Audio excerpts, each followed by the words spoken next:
Hello, welcome to another episode of All or Nada according to Jack.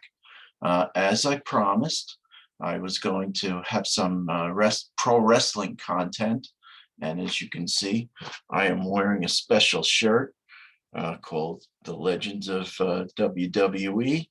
This shirt was actually gifted to me by my first guest on the show. I promised you that I would be bringing some guests on board. So this guest is younger than I am. He's actually the boyfriend of my daughter, Sam. So let's bring him on. I'd like to introduce you to George Parsekian. How you doing, George? Good, everything's good, Jack. So George and I are, well, first, and George is, as you can see, he's very knowledgeable about pro wrestling. You can see has an Adam Cole shirt. He's a big fan of Adam Cole, who's relatively new in AEW wrestling, but has really caught on like gangbusters. And George and I had the privilege of going to the first event of AEW at UBS Arena in Elmont, New York. I think it's Elmont, New York. Yeah, and Adam Cole was in the main event in AEW Rampage, as that was a double taping that night, both AEW Dynamite and AEW Rampage. So, welcome, George. Thank you for having me. Anything you want to say before we start? Not really. Let's get into it. I'm ready to go. Okay, so first of all, we had so since today is January, it's actually now a couple days after the new year, and we've already had one pay-per-view event for the year, day one. So I figured maybe we would talk about that a little bit. Yeah. Yeah. So what are your thoughts of day one? I think there was a lot of strong matches for the first ever event of day one. The tag team match for the first match of the night was a great match. Those two have great chemistry, the New Day, and of course the champions, the Bloodline. The Usos always put on a good match. Outcome was, I was actually kind of surprised. I thought they were actually going to drop the belts. But obviously with Roman Reigns having COVID, which was the big story, Roman Reigns having COVID, I think a lot of things got changed. But great match to start it off. The next match that sticks out in my mind, I think, would be the women's title match. Yeah. Liv Morgan proved she belongs in a main event, and that's huge. That was a great match. Yeah. The WWE made a good decision there for once, I think, when they kept her and got rid of the other two in the Riot Squad. Like, if you're going to keep one of them, that was the one to keep, and she proved it. Right. And then, of course, Brock Lesnar. That's the big story. Brock Lesnar-ing his way into a main. He just had to get into the main event because why not? And of course, goes in and just destroys everybody. Yep. Hit like 5 F5s and just won the match, of course, which was of course for kind of upsetting. five people in the match, and it's only less than a 9-minute match, because it was the length is the bad part of that match, but they had to go off script and go quick, I guess. So I'm not upset with the outcome. I just was hoping for a bit of a longer match, but I feel like they didn't want Lashley and him to get too close because they're going to do that now. So that's a good thing. We're going to get to see that match. Well, as of this writing, I just got finished watching WWE Monday Night Raw, and it has been made official. Bobby Lashley did win the Fatal 4-Way match. He did, yes. So we knew that was coming. So the next event is Royal Rumble, right? Royal Rumble, yes. So it will be Brock Lesnar defending his newly crowned WWE title against Bobby Lashley.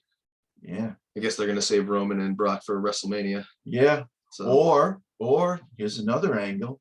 What's the big guy's name? 7 feet tall. Omos just beat the crap out of I'm sorry. What's the AJ Styles? Man. Yeah. So that could be the main event at WrestleMania, but I digress. We'll see. We'll see. So, I mean, overall, it was an okay card. I mean, these pay-per-view events are not what they used to be. It seems like without Brock Lesnar, you have a bunch of more mid-card champions. Agreed. or mid-card talent. Mhm. So we'll see what how the year progresses. I can tell you, and this is a debate for another time, that I think AEW has really caught up to WWE. We'll definitely debate that one. Yeah. Who knows? We might bring another guest or two for that one. We'll have to find somebody who supports WWE over AEW for that. Well, actually, I have somebody in mind who's more of an AEW person. Okay. But I can tell you, both George and I went to not one, but the two wrestling events back in November and December at UBS Arena, WWE and AEW. And I got to say, AEW put on a better show. They did. Yeah. It wasn't even really close. Yeah. Yeah. And then, you know what? There was a better crowd. Clearly. Absolutely. Yeah. They were really into it. But really into it. anywho, so our topic for tonight is, and George, I give him full props for this. He came up with the idea. Why don't we do the top 10 wrestling entrance themes? So here we go. So George being our guest, I'm going to have George go first. And like we do on Sea of Tranquility, we're going to toggle back and forth and, and talk about our top 10s. I do apologize in advance. There was some technical difficulties.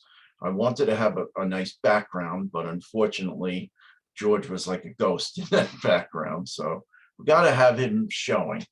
So maybe at a later date, once George gets his Zoom set up, we'll get it working. Yeah. But then the other problem that I had, I wanted to have some sound bites, but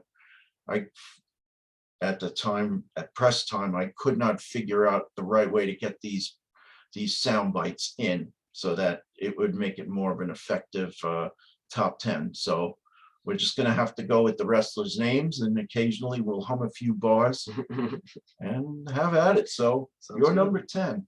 My number 10, growing up in the 90s, huge wrestling fan. ECW was huge for me. I had to get an ECW guy on here. So number 10, I put Sandman. And if you watched ECW back in the day, Sandman used to enter through the crowd he'd come out to enter the Sandman, and when he'd get to the bottom with his kendo stick and a can of beer, he would chug the beer and then smash it on his head. His matches were like 2 seconds, but the entrance was actually great about him. So it was Enter Sandman by Metallica? By Metallica. Oh, cool. And he would come in, hit the guy with the kendo stick, pretty much end the match very quickly. 3-time ECW champion. Oh, very cool. My man Sandman. So it's safe to say that the members of okay. So what was Roman Reigns and Seth Rollins' Shield? The Shield. They would come in through the crowd. They would also. I think they got that from the Sandman. I'm going to go ahead and say that the Sandman was a huge influence on. I'm going to call him John Moxley. He's John Moxley now. Okay. A huge influence on John Moxley. I get a lot of Sandman vibes from him. Okay. Very cool. Okay, so my top 10. So just a little background. I've been a wrestling fan since probably 1976. And back then it was a lot different. You had these wrestlers coming and going from different territories, and Vince McMahon Sr. Ran at the time WWWF, Worldwide Wrestling Federation. Say that 5 times fast. Yeah. Too many W's. Vince Jr. realized that. Yeah, he shortened it. And then, Vince Jr. had this coup where he basically swallowed up all these territories and made it 1 or 2 relevant wrestling federations in the world. So him in WCW, him in America, you had right Japanese wrestling, but right here you only had 2. So in the 80s, once Vince McMahon took over, Vince McMahon Jr., he started to introduce wrestling themes. And one of the first wrestling themes was a wrestler called the Junkyard Dog. I loved him. He would actually get on all 4s and give you a headbutt while on all 4s. Yeah, it's the funniest thing. He'd come in with this chain, and his entrance theme was do do do do do. Another one bites the dust. Yeah, it was really cool. And then Vince McMahon discovered, wait a second, why am I paying royalties out to this group when I can have a group of writers writing songs for my wrestlers? this way I own the rights to it, but we'll get to those. So number 9. So number 9 for me, and a lot of people are going to think I have him low here, and the next one also, but this one I had to put on the list. I knew I had to. I'm gonna put Goldberg at number 9. I'm sorry, but I have a lot of guys I like more than that. But the entrance is obviously iconic. Goldberg, maybe not the greatest in the ring, but one of the greatest squash matches you could ever watch. And when he would come out and like breathe the smoke out of the pyro, which was just crazy. Also having the bodyguards follow him to the ring. Everything about his entrance was cool. Yeah. And they knock on his door. Yep. Yeah. It was just an awesome entrance. But right. What a animal when he came out too. It was just like So it was just cool to see him come out and through the flames, not the flames, the sparks, and just breathing out the fire, and then the punching and the exploding going off behind him was great. Even the music was pretty good. It fit his character, perfectly. It fit the perfect character, and got to put him in there. So number 9, Goldberg. Okay, very cool. My number 9, and he's a fellow Long Islander, and George knows him very well. It's his theme, his entrance theme, and I really wish I had the soundbite. It's a car skidding and crashing, and then it goes into this riff. Da-na-na, no. Mick Foley, a man that I've actually met twice. So the first time I met him was at the present day where the UBS Arena is now. So when my kids were little, there was a fair at Belmont Park, which is right adjacent to UBS Arena. And Mick Foley was there signing autographs, and he was very nice to my kids and really cool guy. Second time I met him, this was totally unexpected.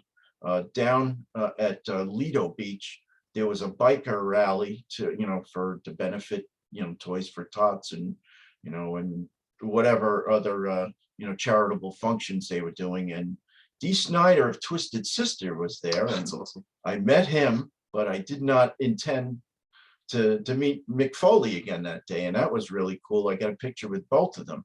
I don't have it queued up, but I'll put it out there on Facebook in the near future. But I too met Mick Foley at Splish Splash, which was really cool. We had a wow. field trip, which was really cool. Wow, could you imagine him in his skivvies? Well, he was wearing a shirt the whole time, but he had a little bathing suit, but he was wearing a shirt the whole time. I don't think he took it off the entire time he was there. He didn't want to scare the kids with all the scars. Yeah, I'm sure. Man went through death matches. Yeah, he did. Yeah, and what a great theme. All of his themes were good, but that one is the best one. Yeah. Yep. Yeah. Have a nice day. Mr. Sacco. He was the best. He really was. Yeah. Okay, number 8, George. Number 8, again, I feel like people are gonna think I have him low, but I got HBK, just a sexy boy. The Heartbreak Kid, That, Shawn Michaels. That theme, he kept it his entire run. He never ever dropped it after he got it after the Rockers, of course. I'm just your boy, And then boy toy. took off. And he's actually one of the few wrestlers to sing his own theme song. That's him singing it. So also double props, plus the entrance with the pyro going off behind him while he's flexing. Everything about his entrance was always so over. Even when he was a heel, people loved to see him come out. So you got to put him on there. Number 8 for HBK. Right. And I mean, I can't say enough about the work he did. Greatest worker on the inside. And DX, by the way, is an honorable mention. I would have to For say me they as were well. close. Yeah. It was very hard to not put them on there, but I had to get some other guys on here. So my number 8, which George already mentioned, and I mean I think his entrance theme is pretty decent, but never had more impact than when Bobby Lashley was champion earlier in the year in 2021, and he's like, oh, now nobody can beat me. Who's gonna step up and face me? And all of a sudden, and Goldberg's music hit, and you could just see the look in Bobby Lashley's face. It's like a look of shock that that he thought that he was invincible and nobody could beat him. His face was So that was very cool. And so that was my number 8, Goldberg. All right, going along number 7. One of my favorite all-time wrestlers, unfortunately, passed away when I was in high school. Eddie Guerrero, Latino Heat. Not that theme song though. I like the second one when he had the title, and he would come out with the lowrider, that's part of the reason why this entrance makes it for me, with seeing him come out in a different car every week and having such a great time with the belt. That's how I remember Eddie Guerrero, was when he beat Brock Lesnar for the belt, and just, I feel like it was kind of like an experiment for the WWE. They were like, I don't know if this is going to work. And then when he came to SmackDown that week later, the crowd went crazy and they were like, we made the right choice. After that, he just took off, but that theme was super over. People were so pumped when they would see the car come out and he would be bouncing. It was cool. Love Eddie. All right. Number 7, Eddie Guerrero. Very cool. I do remember one thing that he did with Triple H, where he threatened him in Spanish, and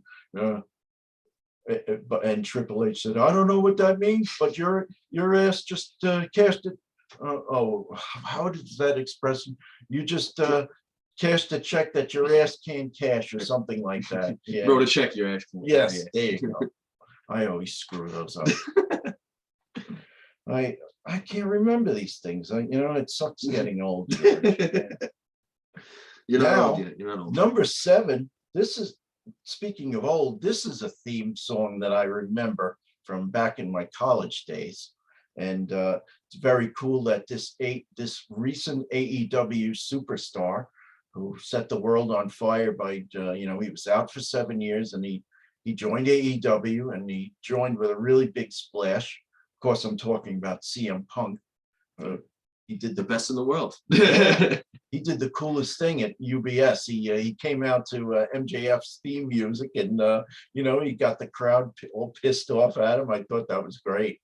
But his song is a song that I've known since the '80s by a group called Living Color, the Cult of Personality. Like Mussolini and Kennedy, the Cult of Personality. Great song. Great song. Oh yeah. And that entrance is super over right now. Just not on Long Island. Not on Long Island. Which is why that was great, though. Way they did it. They had MJF's theme song, which was very over on Long Island, and then out popped CM Punk to booze, and he just went with it. They leaned into it. They knew it was going to happen, and they leaned into it, and it was perfect because CM Punk can play the heel or the face. So. And we saw it live. It was awesome. Yep, very cool. Okay, so you're number 6. Right. Moving along to number 6. So if you're watching this and you like wrestling, but you haven't watched AEW yet, you probably know my boy Adam Cole from NXT. If you watched NXT, this is not going to be his NXT entrance. Go watch AEW just to watch him come to the ring. It's kind of crazy how the crowd goes nuts. He's not even a face, he's a heel. He's probably the second biggest heel in the company right now. And they go nuts when he comes out. He does this thing, he comes out, when the music hits, it goes, it's all about, the entire crowd screams, boom! And he gets to the ring, he points at his head, and he goes, boom! And the whole crowd screams boom with him. And points his fingers, Adam Cole, baby! And the whole crowd will always do it with him. Even if he's a good guy, if he's a bad guy, it does not matter. Adam Cole, baby. Plug it Adam Cole, my guy. I gotta say, I'm very impressed. He left NXT, WWE NXT, and look at the splash he's making in AEW. He was setting the world on fire in NXT too. Yeah. So WWE made a big mistake there. That's all I'm gonna say about that. Oh, you're gonna see him in a future title shot. Oh, for sure. Yeah. I don't know how soon, but probably within the year, I think. We'll see. So my number 6, and it's on this shirt. I'm gonna stand up. It is this guy. That's one of my honorable mentions. Ultimate Warrior.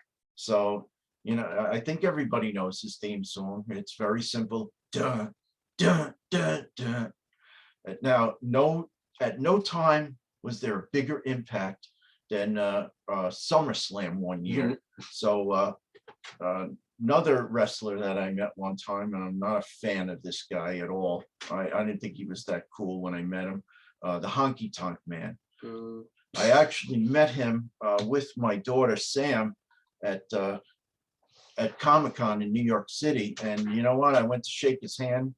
He just scoffed at me because I wouldn't buy his $30 picture, which is whatever. You know what? Never won the world title, that guy. Yeah. But he did hold the Intercontinental title for a long time. He cheated every match to maintain that match. And he had this long program with Brutus the Barber Beefcake.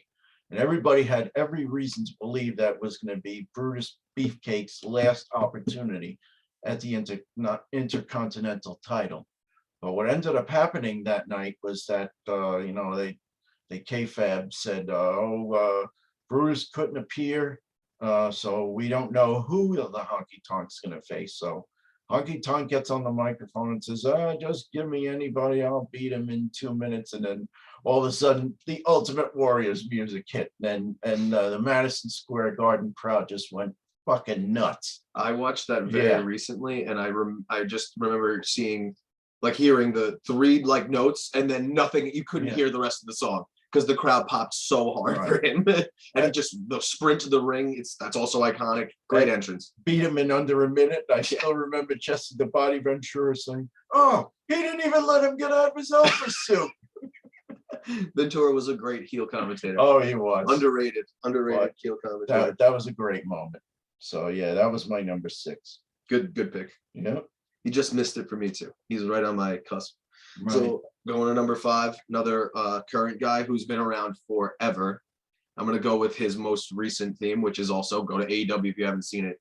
Judas by Fozzy, and it's of course my guy Chris Jericho. Been doing it forever. I can remember. I'm going to talk about his old entrance for 1 second. The countdown from I think it was 99. In 1999, I think, when he came to WWE the first time, that was cool as hell when I first saw that. And then the first time I watched AEW and Judas came on and the whole crowd singing it, and he's a heel, so he's trying to get them all to boo him, but they won't stop singing his song. Right. It's awesome. He's just great, and I'm glad he gets to use his band's music, which is awesome. He just took on a life of its own, and and now he revels in it. He loves that everybody sings his theme song. Now he's a face, and he gets to smile when he comes out. Yeah. When they first came back, after the fans came back after COVID, he's still a heel. The first time he comes out, the crowd singing his song, he couldn't even hold it back. He broke character. He was just smiling. Had the bat on his shoulder. He was just like, "Oh, this is great." He was finally happy because I feel like he was probably at a point where he's like, "Am I gonna have to retire with no fans in the stands? It's gonna be horrible." Well, he's a major player, and he really helped AEW. He legitimized the championship, in my opinion. So, and he legitimized the whole company, and it was a moment of pride for him. So, way to go, Chris Jericho. Y2J, and now he's just Chris Jericho. He said Y2J's dead. He said that. Yes, he did. Yeah. So my number 5 is a member of AEW. So I have actually 3 people from AEW in my top 10. So my number 5 is an AEW guy, and he's a small guy under 200 pounds, paints his face halfway, and he comes out to this great kind of grunge type theme song. I'm talking about Darby Allen with the the palm muting of the guitar. Bum, bum, bum, bum, bum, bum, bum, bum, bum, bum, bum. I love it. That is awesome music. So could definitely go check it out. He's definitely a pillar. One of the pillars of AEW. He's gonna be a star for a long time. He is. Yep. For a long time. He is beloved. Alrighty. So number 4. Yep, number 4. We're gonna do the other shirt that I was thinking about wearing, which Stone Cold Steve Austin, one of the greatest entrances of all time. That's why it sits at number 4. The glass breaking just sticks out in your mind. And as soon as you hear the glass, the pop, when everyone went crazy, and this simple little riff, dun dun dun dun dun, that's all he needed. That's all he ever needed. And people were just pumped to hear him come out and flip off the crowd or take the beers and smash them together. It was always great. The beer baths, everything he ever did was over. Yeah. The first anti-hero of WWE. And the timing's right when their music goes off. Sometimes it's the greatest thing. So he's the greatest wrestler of all time, in my opinion. Yeah. Greatest draw ever. So when Goldberg's music hit that for that Bobby Lashley segment, that was great. And we'll talk more about it in a little while, not to spoil it too much. So my number 4, and I'm not a huge fan of this guy, but I have to recognize how great he is and how great he's been for WWE for all these years. Of course, I'm talking about Triple H. And, one of the best things I love about him is his theme songs and the fact that he's kind of, he's in league with Lemmy Kilmister of Motorhead. Yep. They were like best friends. They offered to write that song, I think, right? Yeah. They were like, "Oh, we'll write a song for you." He was like, "Oh, okay." And he pitched the idea to Vince McMahon, and he was all for it. He's like, go ahead, and it's great. And he actually did 2 songs, and the song that I had in mind was the second song, bow down to the game. Great song. Yeah, I love it. His alternate, he didn't use that often, but it was a great song. Because everyone always thinks of it's all about the game, but that song was great too. And being a metal guy as I am, I have a natural love for Motorhead anyway, so it made it even more cool. And he has some of the greatest like one-off entrances of all time in WrestleMania history. So, and thank you for NXT, because it's the only good thing in wrestling in WWE right now. Apparently, I can never watch it because it's just too much wrestling now. Right? Yeah. Agreed. All right. So you're number 3. Yeah. This is one that I almost forgot to put on, and then when I remembered them, they kept moving up the list. It's my only group in the entire top 10, and it's going to be the Brood. Their entrance, the first time I saw them come out with the fire and then just rising, and Gangrel would get to the ring and spit the blood all over it, and the dark lighting, and they were scary, and it was awesome. And then, of course, produced, in my opinion, one of the greatest superstars of all time, Edge. Right. Christian, who's one of the most underrated superstars of all time, and Gangrel. We got to see that entrance just the other day. Yep. Day one. That's another thing I forgot to say. That's a 10 out of 10 for me, was the entrance for Edge. Yes, that was very cool. Edge, also, biggest pop you could ever see is when he comes to the ring. But I went with the Brood and didn't put him on individually because I think the Brood, his first entrance ever in WWE, was just so iconic. The fact that they brought it back, like, kind of tells you that. Right. Very cool to see him bring it back. Right. Love Edge. Love the Brood. Another little fun fact. So when Edge and Miz started their program, that was actually the night that George and I were there. Were at WWE Raw. It was late November at UBS Arena. That was actually when we got upgraded, and that was literally when we got moved. That's when that feud started. Yeah, they moved us down to the floor level. Yeah, next to the pyro. Yeah, pretty cool. Very cool thing. Yeah. Okay, so my number 3, and again, this has already been mentioned, and I just want you to know that George and I did not discuss our top 10s, so these are all surprises. So my top 10, and this goes back to when Stephanie was still a face, Stephanie McMahon I'm talking, and the corporation, or was headed by the Undertaker at the time, and they were going to like sacrifice her in the ring. Oh my God, I forgot about that. On a cross. It was the dumbest thing, and her own father was. And it all ended up being Vince. It was me, Austin. It was the perpetrator of the whole thing. It was me all along. And then in the 11th hour, the glass breaks, and out comes our anti-hero, Stone Cold Steve Austin to save the day. So that was my number 3, Stone Cold Steve Austin's glass breaking, and his theme song. That's the GOAT. Yep. He was. I think to me he's like the greatest after Bruno Sammartino. Yeah, I would have to argue that. I think. Well, I don't know, but I think that Stone Cold is by far the greatest wrestler of all time, just because. His reign, like, think about how big the Stone Cold character, like, obviously he was around for a long time. He was in WCW for a while. He even was in ECW for a while. But his WWE run compared to his whole career is like this long. And he was the biggest draw in the history of WWE. Look what he was able to do. And that's after he broke his neck.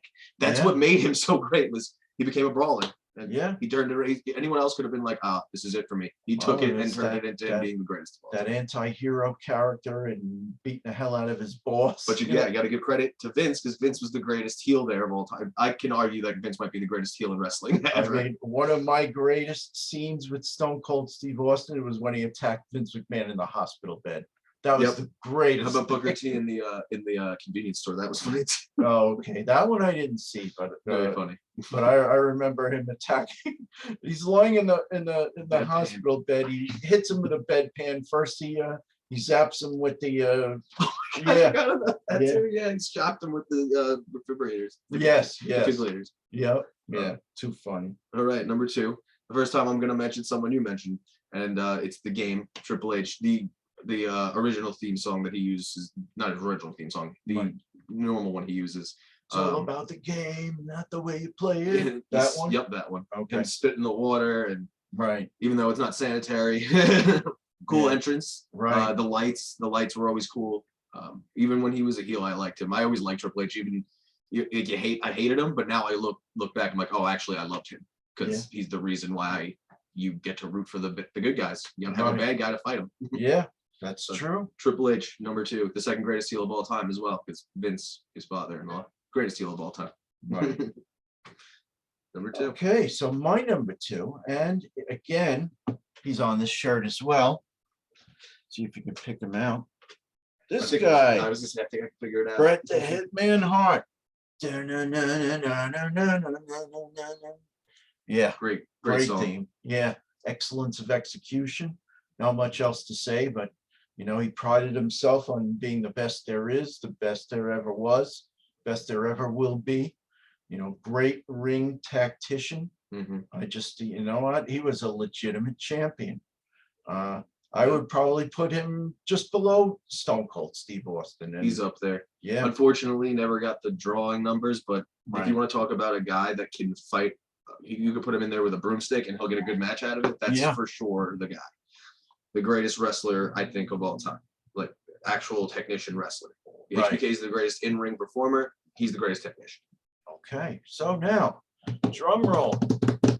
George is number 1. I went with probably a lot of people's favorite. I don't think it's the greatest song, obviously, ever, but just the effect of him walking to the ring, the way he did with the smoke and the gongs. I'm gonna go Undertaker, number 1. All right. Because when he would come out, especially when he was gone for a little while, and then somebody was just getting too cocky, and then all of a sudden the lights would go off, and you'd hear gong.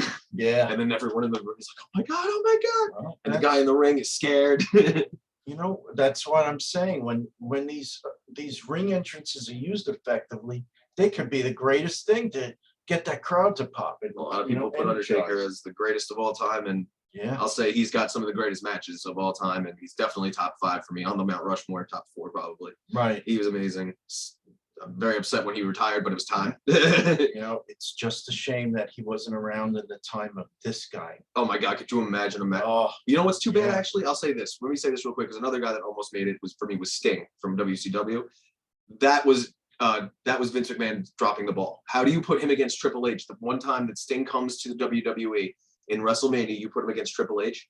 You don't put him against The Undertaker. Like, could you imagine Sting versus The Undertaker? That would have sold. I don't even know how many pay-per-views it would have sold, but whatever.